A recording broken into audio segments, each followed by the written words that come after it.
I would not wish a cancellation, quote unquote, on anybody. At the time, though, I will say it did feel like that's what was happening. I mean, I remember. For me. Yes, for you, Susan. I remember being scared, going, okay, this is my friend and I care about her, but did she just royally fuck something up? Yeah. Like, what are we doing here? Yeah. For a second there, I thought my career was over. Yeah. Just over. I'm Susan Yara, and welcome to My Life Online. We're going to have a lot of fun and learn a lot together. We can't talk about my life online without addressing something that happened to me online in 2020, and that's that I got canceled. If you're not familiar with the situation, people were rightfully angry with me because they were told that I had been promoting my brand without disclosing that I was the owner of it. But they didn't have that context that was the background story of it and how this came to be. And that was my fault because I didn't share it. When I look back on the situation, there were definitely things I could have done better, but it was a tough situation to navigate. And I really don't think I had the tools or the ability or even the mental capacity to truly navigate it. So instead, what I did was shut down and just focus on my work. And I never told the story. So for the very first time, I'm gonna give you guys a little bit of background. And I wanna throw out there, I am summarizing. So before you get into the comments and you start saying, well, she forgot to address this, but what about this that happened? Or what about this thing that you said? Yes, to all of it. There is so much more to it. And we can probably get more into the nitty-gritty of it one of these days if people are interested in it. But for this episode, I decided to bring on a friend for moral support, and that is Kirbie Johnson. She is a beauty reporter, she is a host, and she's also the co-host of Los Angeles, which is a really great beauty podcast. If you have not listened to it, definitely go give it a listen. So in this episode, I talk a little bit more than Kirbie because she's there to be my moral support. She's there to add a little bit more context and input also as I'm telling the story. And no matter what you take away from this episode, I do hope that it helps to give a little bit more, I guess, narrative and context to what was happening at the time, because I think at the end of the day, a lot of people just felt confused about the situation and what happened. So I'll go ahead and let you listen to this episode, but I do encourage you to stick around to the end because right after I talked to Kirbie, I watched this back and I decided to add a little bit more of my thoughts and what I really learned from the situation. Kirbie Johnson. Hello. And I think that we should start by first talking about how we know each other. Right. Because this is not a typical guest situation. No, this is a friendship slash... Did it start as a friendship or would you say it was more like it was colleagues? Work. I think it was colleagues. It was work. So Susan had a job at a company called Pop Sugar. Yep. She was there for a limited run. Her decision. She decided to peace out. I was like, I'm out of here. Baby Kirbie, this is my first job, essentially on camera, being a producer, working in beauty. And when I went to an event saying, oh, I'm going to be working at Pop Sugar, she overheard this and she said, let's talk. The reason why I brought Kirbie on to be the guest for this one is because in the height of, or in the beginning, I guess, of like the influencer, the social media, mostly the Instagram influencer, like when that was starting to become a thing, Kirbie and I feel like you and I have like a lot of integrity and we really like, it's a big deal. You know what I'm going to talk about? It's a big deal. We have a lot of integrity. I did not tell Kirbie this was the main reason why I brought her on. I'm dying. I am dying. We have a lot of integrity. At least we think we do, right? Maybe sometimes we think we have like a really like much higher moral compass than a lot of people. We think we're on the ground journalists, like, you know, excavating but we really very deep things. Yes. It's like, it's just beauty and we're very internet passionate. stuff. Like we're very passionate about doing things the right way. Yes. And there was a time on Instagram where there were so many of our, I guess, do we call them colleagues, our mutuals? Yeah, mutuals. Where it was so easy for them to buy fake followers. Oh my God. I love that you brought this up. I know exactly who you're talking about. Yeah. And I hate when podcasts do this, when they are saying basically subtweeting somebody. Yeah. But I don't want to call this person out. No, we're not calling out anybody. We're not calling out anybody in this episode. And even later on when I'm showing you some stuff, screenshots that I have saved, we're going to block people's names out because this is not a call out show. Right. This is not a call out episode. I agree. I think people should be given some grace. But at that time, people were buying their followers in mass. In mass. Hundreds of thousands. Yeah. Where it did not compute. And Not with their engagement, their number of likes, the number of comments. And then they realized people were getting savvy to them. And then they would buy fake comments. Like, it was such a strange time in social media. We bonded over this because we could not stand it. We could not stand it because we were driving ourselves crazy, working so hard and hustling to try to grow our measly following at the time. Like, our Instagram followers were not growing at all. Not in comparison. And we were like, what are we doing wrong? And then one day we realized it's because they have fake followers. And I feel like that was when we first truly bonded. Do you remember how we found out people had followers? No, I don't remember I don't remember that. I remember this so vividly because Instagram did a purge. Oh my gosh, that's right. And we were watching people's numbers texting each other. Drop. Just waiting. 5,000, 10,000, going from literally 300,000 followers to 78,000, 36,000. I mean, it was a purge. And when we say purge, Instagram, Meta, Facebook at the time, what a journey. They were going through a purge of fake followers, of bots. Yeah. So if you had purchased fake followers, then they were getting rid of those bots. 100%. And it was great to see. It was like a reckoning. I had a blog at one point, and I even wrote a story on my blog about fake followers and how I thought it should be illegal because then brands are paying in. It's fraud. Brands are paying in expecting this particular audience and getting nothing in return. Nothing. And we just couldn't believe that the brands, and at this point, I was not on the brand side. I did not have my own brand where I could see what's happening from the other side of it. But we were just blown away that these brands were not seeing that this is fake following. They get literally no ROI, no Zero. return on investment. So they're just paying these people to do what? All of it was a fake. Like, it was just like a facade that they're doing something. And then of course, I mean, there's probably the root of it is a little bit of jealousy because we're not getting the opportunities. Yeah. Now I think everyone's much more savvy to it. I still think there's probably a fake follower industry out there. I think once you get, it's truly like that situation, you learn that when you are finally succeeding yourself, you don't have the time to worry about everybody else and what they're doing. But there was absolutely a moment where I was feeling very upset. Same. Very, very upset. Many eons ago. Many eons ago. And look at us now. If you want to buy followers, that's your problem. Exactly.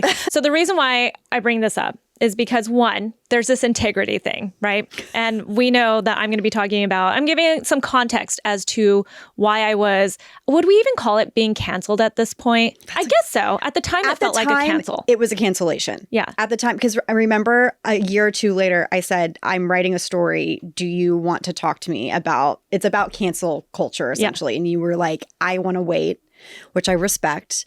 At the time, it felt like a cancellation. I would not wish a cancellation, quote unquote, on anybody.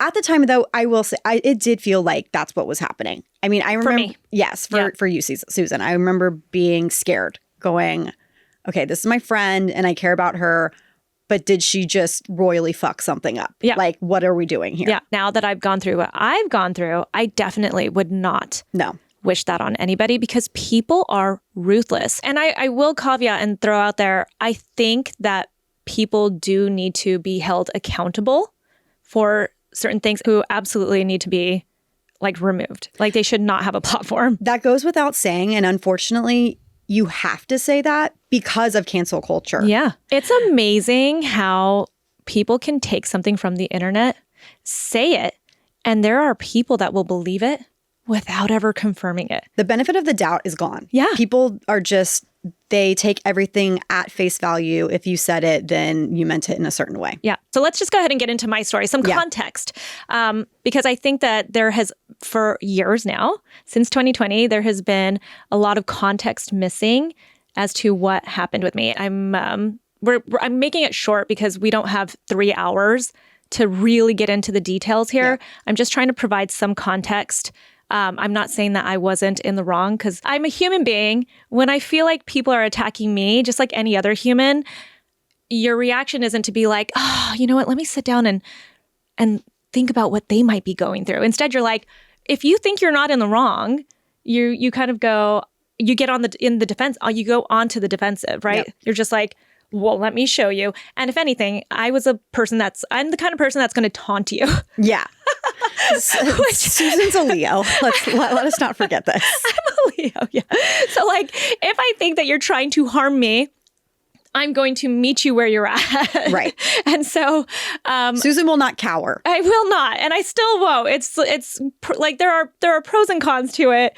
Maybe this led to some cons and probably fueled the flames a little bit to my situation. So in 2020, when I announced my brand, people were really upset because they felt like I hadn't disclosed it was my brand because I had mentioned it like not even a handful of times, like 3-4 times, twice, I think, in my Facebook group. I'm like summarizing again. So, we can go back, correct me if I'm wrong. But it was like 2 or 3 times in my Facebook group and then a couple of times in video. And that's about it. Like I mentioned it the way I mention any brand that I'm excited about. Right. Announced my ownership of the brand. And there was a subset of people that were very upset about it. It created a bunch of chaos. It made everybody upset. And for a second there, I thought my career was over. Yeah. Just over. And it was, as I like sat with it, I texted some of my friends in the industry, one of them being Kirbie Johnson, who is my integrity buddy and probably feels a lot of the way that I feel about a lot of things happening in our industry. Yeah. And I texted you. I texted you something along the lines of, did you see what's happening? What are your thoughts? And what did you say to me? I said, you need to get a good attorney. That's all she said. I said, you need to get a good attorney. But, okay, so some of you might be thinking, wow, you're a shitty friend. She didn't say, I'm so sorry that you're going through this. She was like, bitch, get an attorney. As the Capricorn in the room, I'm thinking, I don't want your career to go down the slammer. Like, let's figure this out. But I also didn't have context, which I think is super important. None of us have full context of every single thing that we think we know about people on the internet. Even as a friend, even Susan is my friend, I did not know every single thing. I would not learn everything until maybe a year later. I think longer. I think it might have been 2 years later I told you what happened. When we went to a lunch. Yeah. And she broke it down. And I remember thinking, this makes so much more sense, A, with the character of the person that I know, and B, just in general. Yeah. It made sense to me. But it was a pretty traumatizing experience because I had the internet coming for me. People I didn't even know. People that probably had never followed me before. And actually, when I look back on it, it was majority people who had never followed me before were saying the worst stuff. They were saying outrageous things. They were saying I deserve to go to jail. They were saying my kids should be taken away from me. What? Oh yeah, people are not like, disclosing an ad. Essentially, is that what that? Association. There were people that were saying that I deserve to die because let me set some tone. People thought I was lying and exaggerating when I said this, but this kind of stuff was coming out. I don't think these are sane people, right? Like I think when people that were part of my community heard me say stuff like this, they couldn't believe it because they would never say that to me. But a random who is just off their rocker, you give them, this is part of that cancel culture, right? You give them the ability to join in on this, whatever it is. They're looking for something like this, right? Right. They don't care what you did, who you are, whatever. They're just looking for this next fight, right? To just say really crazy things to people, right? I don't think they're your average person who participates in a community, right? No. I don't think that's who they were. And most of them were the typical like anonymous. They have like a weird name, no picture, like no followers. And they're on private. You know what I mean? Right. So they would say things like, so let's actually like set the tone. Because I think that actually is a big part of the context. We're in 2020, June 2020. There was a lot happening in American culture especially, but we were also probably at this like culmination of everybody realizing how bad the pandemic was going to be. Because when we all went into lockdown in March of 2020, I think everyone at first thought this is going to be like 2 weeks of our lives and then we go back to life. Whatever. cool. Like we're taking a little vacation from going into the office, right? Right.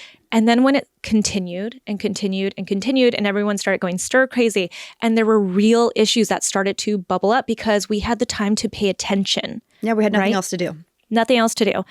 It all kind of culminated in June of 2020. And people were finding their voices. They were. And historically, actually, I was reading that that moment in time could have been predicted because it was very much not obviously the death of George Floyd or anything, but where we were at as a society, people were ready they were tired. Yep. And they said, we're not going to stick with the status quo anymore. We're ready to speak and share our voices and march for what we believe in. Mm-hmm. We're not going to take it anymore, essentially. Yeah. So setting that tone.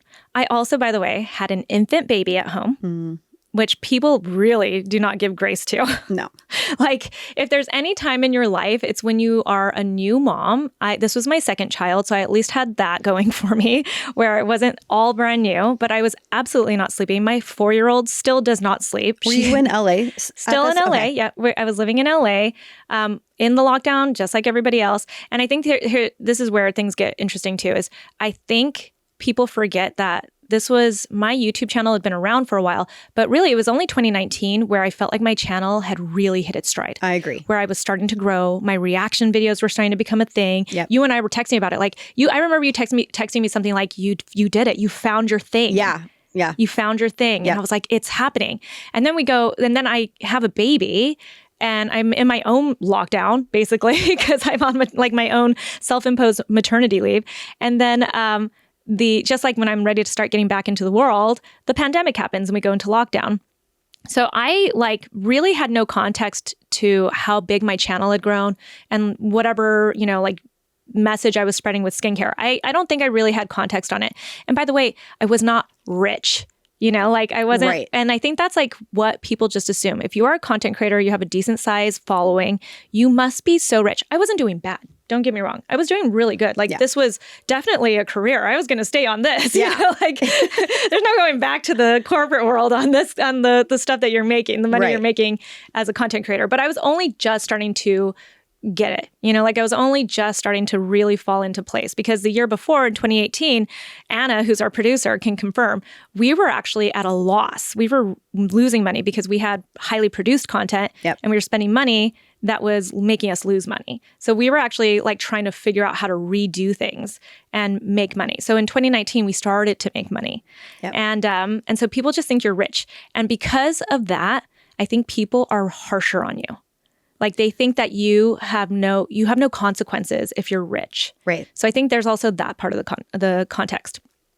So I think what people don't realize, and even though there were signs, and if you were in my private Facebook group at the time, I was talking about the fact that I was working on a skincare brand in 2019. Okay.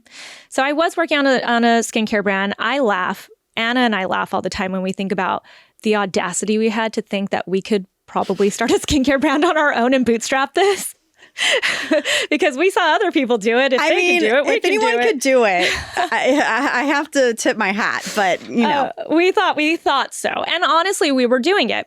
I was spending my own money. Yep. I had spent tens of thousands of dollars of my own money that I really did not have to spend on trying to brand it, trying to trademark it, trying to get things together. And it was coming together. And in January of 2020, when did the Harper's Bazaar video? That was the video that I had been reacting to Harper's Bazaar videos, the Go to Bed With Me videos. Yeah. And then it came full circle because they put me on an episode. Oh, when was that? I want to say that was, I see Anna's typing away right now because she's trying to pull up that date.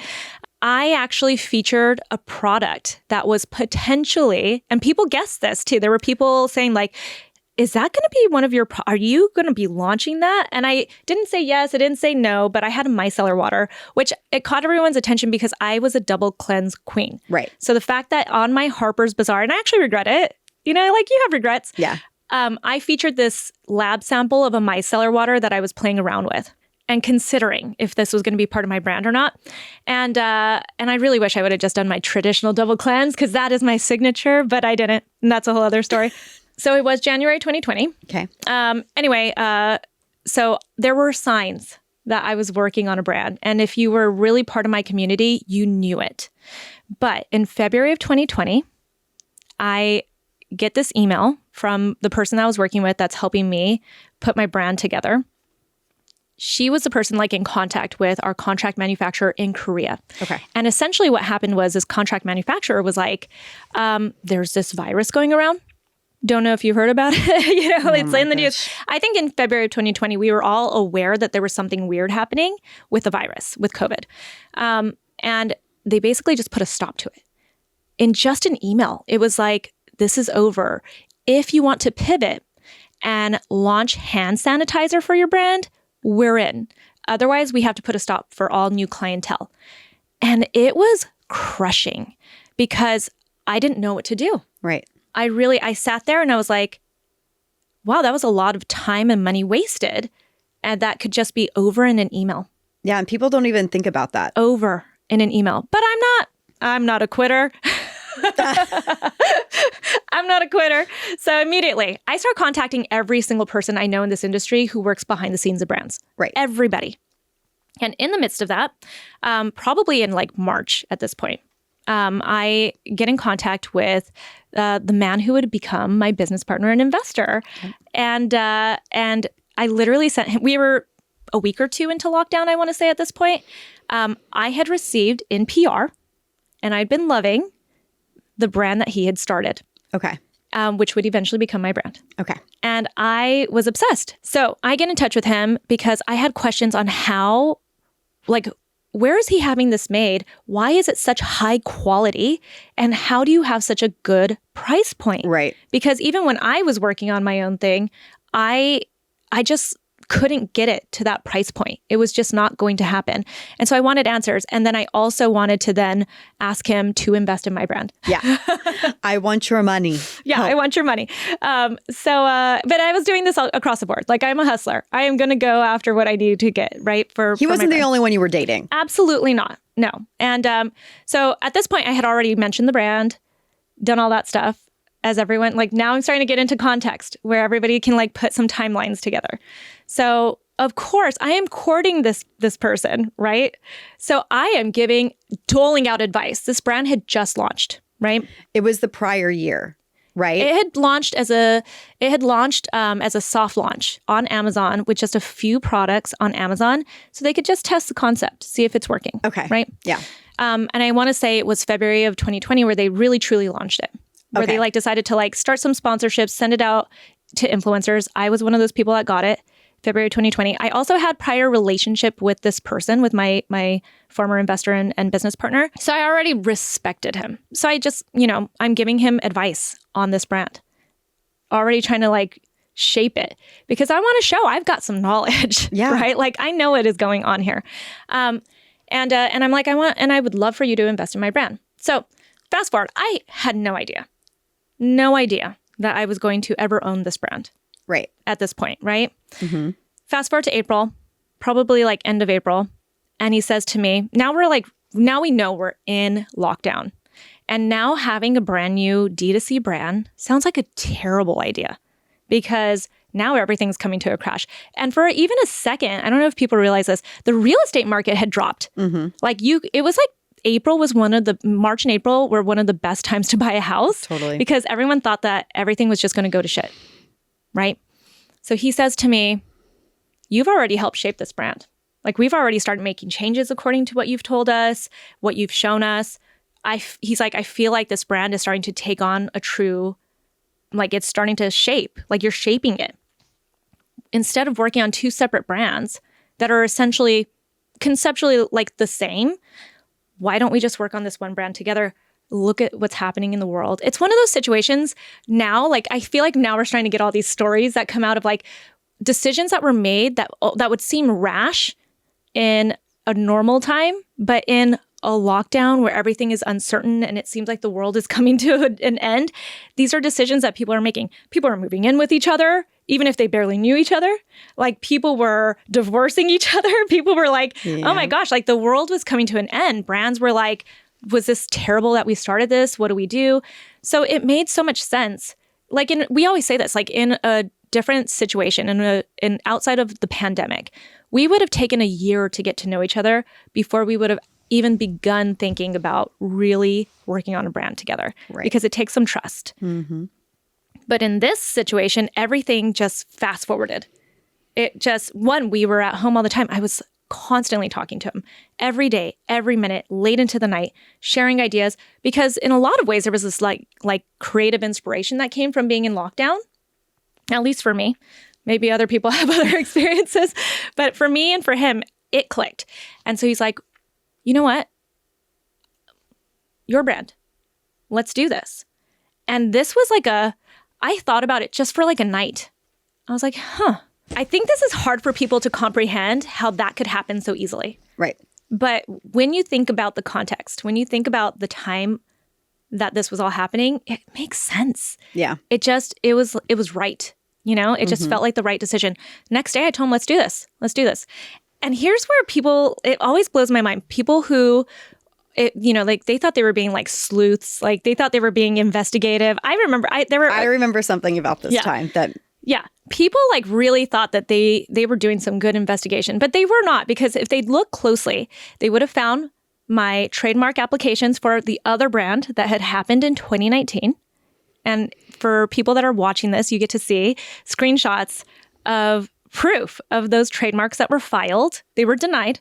Well, one of them I abandoned because the other one, the main one, didn't go through. I was trying to trademark base skin. BASE? Mm-hmm. Because my whole concept was, if you don't like your skin, if you don't love your skin, you will not like your makeup. Right. And this was going to be a skincare and makeup hybrid company. Like it was going to be the skinification of makeup. Wow. And now look at it, by the way, that industry has like become the industry of makeup. It's like skin tints and all that kind of stuff. So I was like, that was what I was trying to work on. And the other trademark was #baseface. I know that sounds funny. It was #baseface because that was going to be part of the big marketing campaign around it, was show me your base face, like on social media. It made a lot of sense with social media at the time, like the way things were going on Instagram especially. It was like, show me which products in base that you use on your face. So base face, Love. So that was like, those were two of my main trademarks. I, of course, never got base skin. Got denied that so many times, but I'm a fighter. I'm not a quitter. I spent like $10,000, $15,000 on that. Give it up. I know. I was like, this will be mine. The next round, I was actually going to do a logo and trademark the logo. You're insane. I know. Anyway, it's the past. Had they also looked closely, they would have seen, and I remember there was a Beauty Independent article that came out about me. Yes. Where, well, it was after there was a big celebratory story. I know. So there was a big celebratory story. I'll give some context around that too. Okay. They do a second follow-up story because they realize like, oh wait, the real story, the clickbaity story was the other story. Right. That was my cancellation, right? So they put a timeline. With a timeline. And I remember this. If you're watching, vividly. you get a screenshot of this timeline. They had a timeline where they show, and I don't know why this didn't seem interesting enough for people, because I just assume people don't want to look deeper because it's not as interesting, right? If it kills the story, then it's not as interesting. So even for journalists, like supposed journalists, right? They actually have a timeline where you can tell there is a hole in the time I started talking about the brand and the time that I announced the brand. There is a hole. What do people think was happening in that hole? When I stopped talking about the brand, I realized I've been offered a brand to work on it. I realize I now cannot talk about this brand anymore until I announce my association with this brand. And I am now working with my soon-to-be business partner and investor on how we are going to figure out our agreement, because this is a brand that exists already. This is not an easy agreement with our attorneys. And people, I think that actually is a good point. People don't understand that you can retroactively almost become a founder of a company. I mean, the brand was just a few months old. They think, but in the context, a lot, and I know this because of our listeners on Los Angeles, but they are very confused by the prospect of like, you can launch a brand and not be the founder of it at that point. Yep. I think that's where a lot of this confusion started. Another big part, I think, was how you told your friends in the community. Oh, and that's, yes, absolutely. That you were the founder of this brand. Absolutely. And it, even though it did not seem like you were doing anything under the radar or intentionally trying to hide anything, I think those two factors, along with what was happening in the world at that point, really culminated in why things went the way they did. I agree. So here's more context. Okay. In the background, and this is what set me off, because again, I'm a person that will meet you. I will meet your energy. Yep. So I'm never going to back down. There were things happening in my Facebook group. I had shut it down for a little while. I don't know if that was a good decision. I, in fact, kind of regret it, but I don't even really know what I should have done. Okay. That, though, led to another Facebook group popping up of people who are very upset with me. I think some of these people were rightfully upset with me. Okay. Has nothing to do with my beauty brand whatsoever. Okay. This is just the time of like what's happening there and everything. And I absolutely, when I say like there were things that I learned, I absolutely could have done things better. I just don't know if I had the capacity to handle it at the time, you know? Yeah. So anyway, this leads to another Facebook group that sprouted from my own. And I actually had let them post in my Facebook group that if you want to go start this, you want to come into this group, it was called Radical Beauty. Okay. They're going to talk about social issues and beauty. So it's like for the people that like love beauty, but also want to talk about social justice issues. Because one of the rules in our group was this is a beauty community and that's it. Yep. Because we can't pick and choose. That was really what it was. Yep. So they go and start this group. So these are all followers from my group, right? So there are some that apparently just hate me at this point. Just hate me, have decided I'm the most despicable person on the planet. But then there are also people that were really there because they're like, that sounds like a great topic. Social justice and beauty, that's me, you know? Right. So they're like not hating me. They go over there to talk about this stuff. And they immediately start this group and they start plotting how they're going to take me down. They're like, there has to be something wrong with this woman. She is a terrible person. We're going to find it. Okay? And I find out about this group immediately because these are my followers. And some of them are like, what's going on here? Like, what is this group? So some people start sending me screenshots. They're like, you need to know what's going on in this group. These people are trying to like figure out how to take you down. And I'm like, well, that's funny. They're not going to find anything. You know, in my mind, that's what I'm thinking, right? Wow. So fast forward. It's like June, early June, and my business partner and I finally have come to an agreement between our attorneys. It's not finished, like it's not in writing or anything like that, but like we have basically agreed. And now it just has to be signed on the dotted line. And I'm going to be the co-founder of this brand, and it's going to be mine, right? There was something called the pull-up challenge. Do you remember this in the beauty industry? Oh, yes. The Pull Up for Change challenge. Pull Up for Change challenge. It was an interesting campaign. I think it showed a lot about, it really kind of brought to the forefront the fact that people of color, mostly Black people, do not get into these executive roles in the beauty industry. And that's a problem. And I thought that it was really well executed. Yep. And I do think that it made people rethink racism in the beauty industry altogether. It's not just providing shades that are inclusive. It's also making sure that people have a seat at the table. Absolutely. And in decision-making roles. Yeah. So Pull Up for Change, and that was started by Sharon Shooter of Beauty. And it was like a very bit, the consumers were in the comments saying, we didn't see you post your Pull Up for Change. Exactly. So that's where it comes back to me. Okay. So my then business partner, who is now transitioning into my investor, okay? He sends me a text message. I mean, this is how, like, people think there are these elaborate PR, like, teams behind you. Again, like, going back to they think you're rich. If you've got a following, you must be. Totally. You must be like every celebrity out there, right? Where you have all these teams behind you. He literally sends me a text message and he says, this is like a worthy challenge or a worthy campaign. I, at this point, still don't even have access to my brand's Instagram account because I haven't signed the dotted line yet. I'm like a week away from this, right? He's like, he even teases me. He's like, you better sign that agreement when that thing comes through because he's like, I think that we should post something. He's like, I can keep it pretty ambiguous. He's like, from the start, he's very much into, making sure his brands are inclusive. It is a big deal to him. Okay. And he so from the beginning, in the marketing, on Instagram and everything of the brand, he was making sure that it was very inclusive. So he says this in the post. He says, these are the 6 employees, the 2 founders. He says founder, him, Asian. And he's just saying the 2 founders. Like, he's not saying people's names or anything like that, because he's keeping it ambiguous. Because, by the way, I haven't signed the dotted line. Like, I could technically be a jerk and walk away. Right. Right. And then he's now announced this. Like, you can't do it. Right. Until everything is signed and sealed, you cannot say anything. So he puts up this post, and it's just like 2 founders, Asian, Hispanic for me, and then a few of his employees that he had working for him at the time.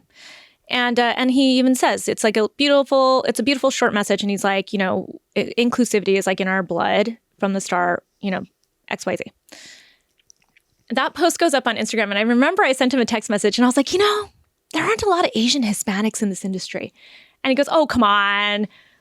He's like, that's so niche. Like, if anybody puts that together, because I'm like, oh God, like, was that a problem that we posted this? Right. He's like, if anyone puts that together, they must be super fans. They'll be like pumped for you.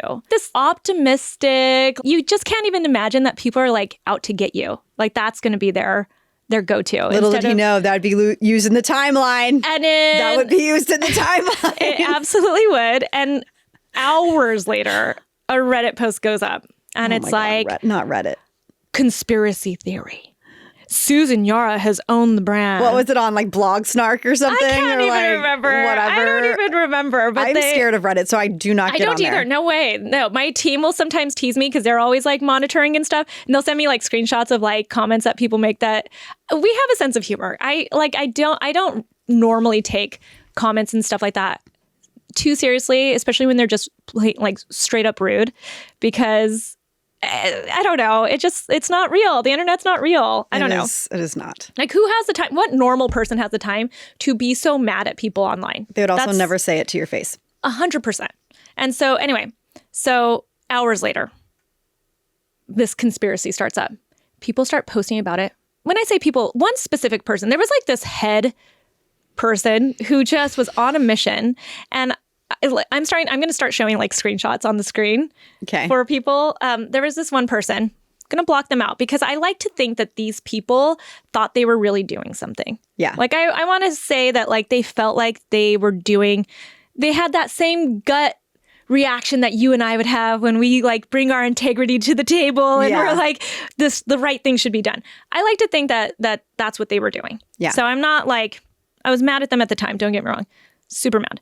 But now with time between us, I'm like, okay, they were trying to do something. Fine. Were they right? I don't know. But this woman goes and posts something in my Facebook group. She's trying to like pose as this like concerned consumer. And she wants to know, who are the founders of this brand? Because you can't find it anywhere on the internet. And of course you can't find it anywhere on the internet because we haven't solidified anything, But again, I've got access to this other group now because I've got people in there who are my moles, and they're like sending me screenshots of like the flip side of what these people are saying. So they're saying one thing in my group, then going back and being like, she's like such a liar, and they're like, let's see what happens. Let's see if she answers the questions, basically, And of course I don't, because I'm like, this is weird, but it's brought to our attention that like, okay, but here's the thing, I hadn't had the brand. So like fast forward, I signed like a week later, right? Yeah. So it's my brand now. We don't have a plan. We like up until that point, we had been like, while we were like trying to figure out the agreement between us and stuff, it was like, let's just let the brand keep going as is. Keep sending out to influencers, keep sponsoring influencers.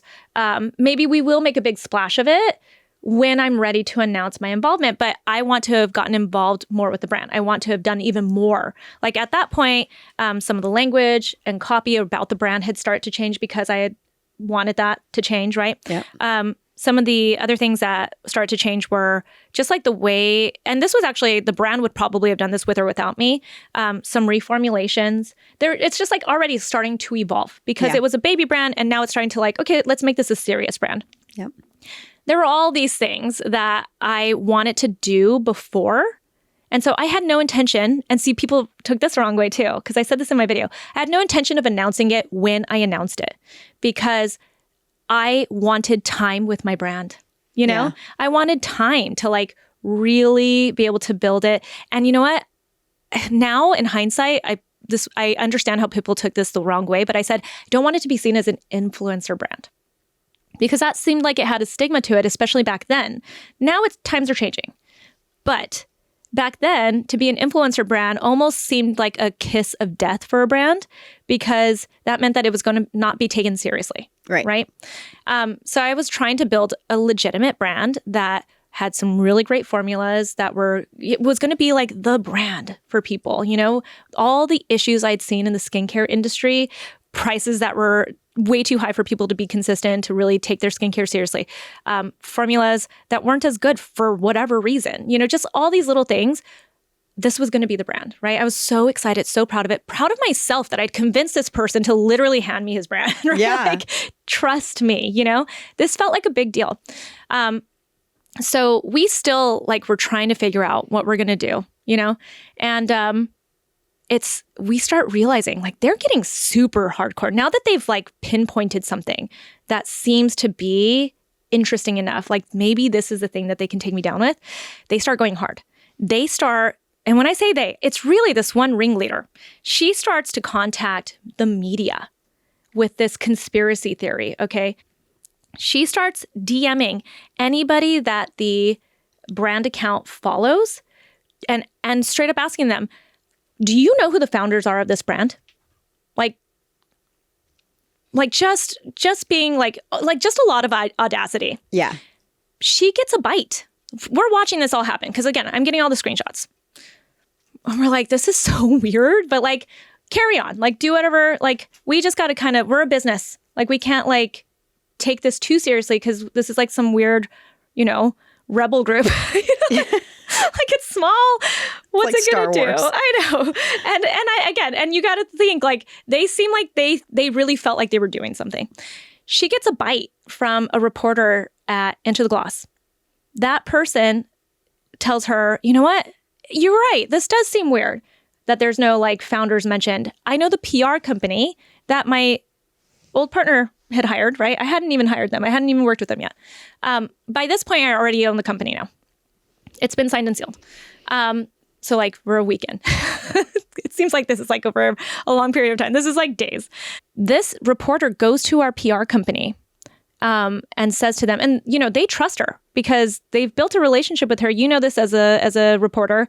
You have these relationships with PR people. Why would they ever think that you're going to break their trust, right? She's like, I'm writing this article on serums. I want to include the brand, but I just, given the context and things that are happening in the world right now, I'd love to know who the founders are. And they say to her, oh, it's Susan Yara, but that's embargoed information. More info coming soon. And she goes back. Breaks the embargo. She breaks the embargo. She doesn't bother. I actually feel like this hurt my feelings the most than anything else. I don't even remember who this person is, so I can't remember her name either. And again, I go back to, I think these people really thought they were doing something because everyone I asked about her, because it's our industry, of course I know people who know her, said that she's such a nice person. So I got to think that she thought she was doing something good, Wow. So instead of being a real journalist, this is why it hurts my feelings. She didn't ask more questions. She didn't get context, didn't reach out to me, not at all. And she just goes right back to that person who, by the way, is a random on the internet. I don't know if they had a prior relationship or anything, but I don't think so. She literally went and got personal information about me without context, goes back to that person and says, you're right. You're right. She's the owner. Susan's brand. This is Susan's brand. And they don't have all that other back context at all. That you had just signed the deal, that you hadn't even started talking about this until that it was basically we joined forces. Right. Right. And I think that was the whole thing. She's the founder. Yep. And she's saying that she didn't sign on the dotted line until June, but the brand initially launched in, 2019. And then she had put these discount codes in the mixed makeup Facebook And by the way, group. in one of those Facebook, I think the second post I put, I had then started talking to my soon-to-be business partner. And I say at the bottom, I'm discussing partnership opportunities with this brand. So more coming soon. I didn't know even then I was going to be an owner, but I'm already like thinking. You're still like disclosing. I'm disclosing a little something because we've like opened up a conversation about money. And so I'm like, I always feel like I've been pretty open with my followers about when I'm getting anything from this, you know? So she goes into the Facebook group, their Facebook group, they're like a little side one. Okay. And she says in that group, she's like, it's go time. It's confirmed. Literally said that? Yeah. And and by the way, we had an article coming out. So that Beauty Independent one. Yeah. Because we're now trying to be like, okay, let's start to like set our own narrative, you know, like, and again, like my business partner is such a like, it was such an optimistic feeling. He's like, don't worry about them. This is a big moment for you. You know, like tell everybody this is your brand. We'll get to the story. You know, like you're going to have interviews over the next week once you announce. People are going to be excited. They want to know more.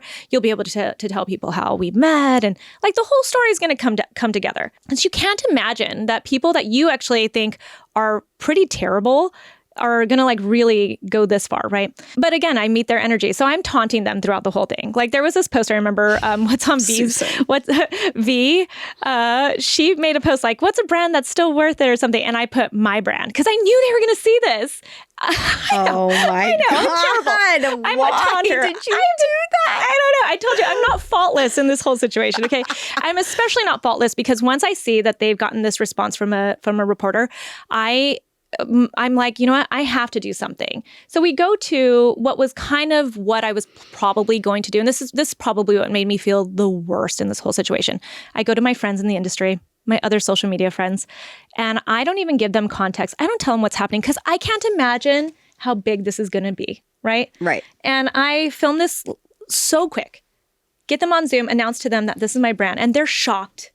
They're like, what? They had gotten the brand around the same. I think I was one of the earlier people to get it, but they got it soon after. And everyone's like starting to talk about it. I had started talking about the brand. They start talking about the brand. I think actually this is why people think I talked about the brand so much is because I talked about the brand, but then everybody else started talking about the brand. There was also that vitamin C video. You mentioned it in one vitamin C video. I know. And that is like and the actually video. When you watch it and you hear what I'm saying, because I am not the owner and I didn't know the owner at the time very well, I am like truly saying what I like. It sounds like I'm a psychopath, like a pathological liar when you watch it thinking that I already owned the brand. Yeah. Because that's crazy. But it actually seems crazy. I remember I saw somebody clip that and I was like, wow, that really does make me look like a crazy person. But like, how are you really going to tell everybody this? Because this is not what they wanted to hear. The better story was what everybody else wanted, right? That you were being deceitful. I felt bad for my friends. And I understood that they needed a moment to like, when it all came crashing down, they needed a moment. Yeah. And again, it was a real big learning lesson for me. Again, I felt really bad, mostly for my friends. You know, yeah. I felt bad for what I did to them. And that was pretty terrible to deal with. I think that's what I sat with the most. Yeah, this experience and then obviously hearing the timeline from Susan's experience completely changed how I view canceling anybody. I think just in general, since 2020, I have way more empathy for people that put themselves out there, including myself.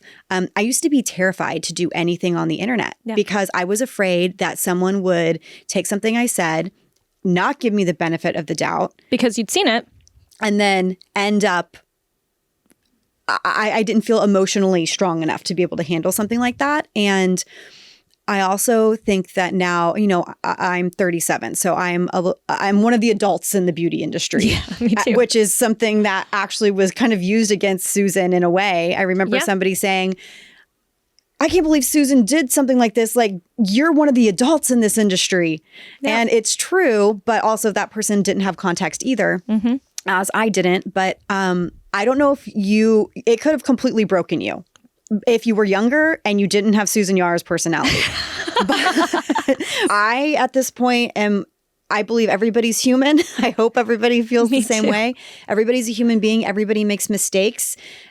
Nobody in the spotlight is perfect. And you have to be willing to say, okay, I'm going to align with them on these things and not align with them on these other things. Of course, and I hate having to say this, but of course there's people that say and do terrible things that no matter what, I'm just never going to support or align with. Duh. Yeah. But it's like, if you're intentionally hurting people in whatever way, you're a terrible person. And it's sad that as a society, we have to clarify, over-explain ourselves at this point. I know. Or we hold back, which kind of just makes everything really basic and vanilla. And very bland. Very sad beige.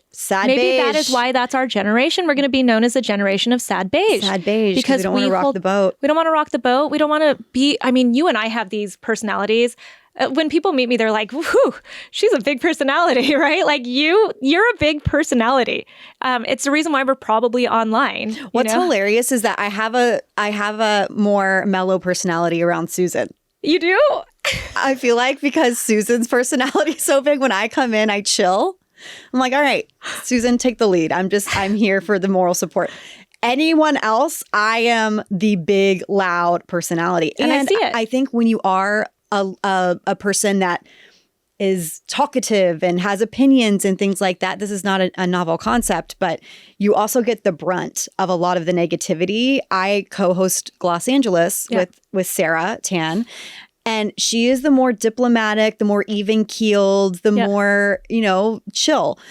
If you read any of our reviews about negative, that are negative, it's all because of me. It's because really I'm a know-it-all, and I'm like, am I a know-it-all or do I just have an opinion? You know what I mean?